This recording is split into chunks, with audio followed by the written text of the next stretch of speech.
नमस्कार दोस्तों, हिंदुस्तान के मशहूर आलिम मुफ्ती सलमान अजहरी को गुजरात एटीएस ने गिरफ्तार किया और उनके एक जरा सी बयान को लेकर के उनको गिरफ्तार किया गया। और उसमें अब खुन्नस ये लगाया जा रहा है कि इन्होंने भारत में यानी रह रहे हिंदू भाइयों के लिए ये शब्द का प्रयोग किया या उनकी भावनाओं को आहत करने का ऐसा मंशा बनाया गया और उनको गिरफ्तारी कर ली गई। हम लोग जानेंगे पंडित जी से कि क्या जो गुजरात एटीएस ने गिरफ्तार किया सलमान अजहरी साहब का इतना बड़ा देश विरोधी बयान हो गया, जो देश में सत्ता का जिनको संरक्षण प्राप्त है, टी राजा हो और भी नेता ऐसे हैं, नाम गिना दे, चाहे नरसिंहानंद हो, ये आए दिन जो देश विरोधी और मुसलमान के प्रति जहर उगलते रहते हैं। सरकार की यहाँ कार्रवाई कहाँ चली जाती है?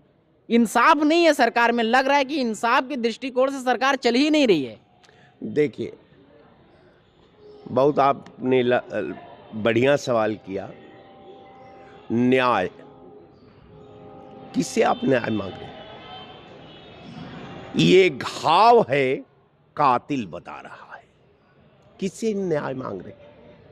उसके पास न्याय देने के लिए तलवार है साहब। अब तलवार का एक ही काम होता है, गर्दन का हत्या करना। तो उसे न्याय की तो बातें नहीं की जा सकती। अन्याय के पैरे में उसे डिस्कशन किया जा सकता है, उसके बदले के पैरे में डिस्कशन किया जा सकता है, उसके विरोधियों का दमन पर उससे डिस्कशन किया जा सकता है। अब मैं समझता हूं कि भारतीय जनता पार्टी अपने हार को लेकर के बौखला चुकी है। वो अपना सूझबूझ खो चुकी है। वो जानती है कि मैं राम का प्राण प्रतिष्ठा करने के बावजूद अगर आउट अपने सीमा के आउट अगर हम अपने गतिविधियों को नहीं चलाएंगे, अगर आग यूं ही सुलगती रहेगी, न मंजिल रहेगी न बस्ती रहेगी।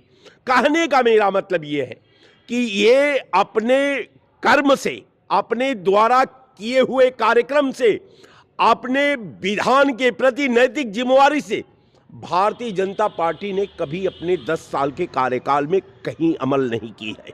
और केवल वो जो है निगेटिव देश। आप कहना चाह रहे हैं कि सरकार जो है धार्मिक ध्रुवीकरण की तरफ जा रही है। मंदिर का मुद्दा यानी आपके हिसाब से फेल हो रहा है, इसलिए सरकार हिंदू मुसलमान के यानी धार्मिक ध्रुवीकरण पे जा रही है चुनाव में, आप ये कहना चाह रहे हैं? देखिए, इसी कालम में बिहार की सरकार गिरी।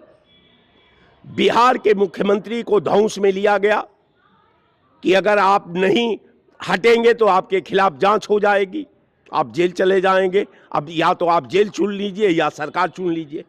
उनको मजबूरी में भागना पड़ा।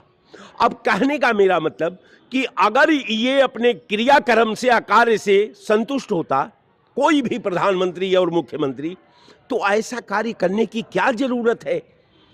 अरे यार, भले ही आप जो यहां कर लो, देखने वाला ऊपर देख रहा है कि तूने राजधर्म पर, तूने राजधर्म के पैरे में एक कुशल राजा की भूमिका का, राजा का उस विधान में नैतिक जिम्मेवारी का, आज समाज के प्रति तड़पन का, जो राजा निरंतर उसकी अवहेलना किया हो, उस राजा से न्याय की उम्मीद क्या कहां की जा सकती है? उस राजा के पास तो न्याय है ही नहीं है। वो राजा तो केवल न्याय की बात करता है और सुबह से शाम तक केवल अन्याय करता है। उसके पास और कुछ नहीं है। जय हिंद। ठीक।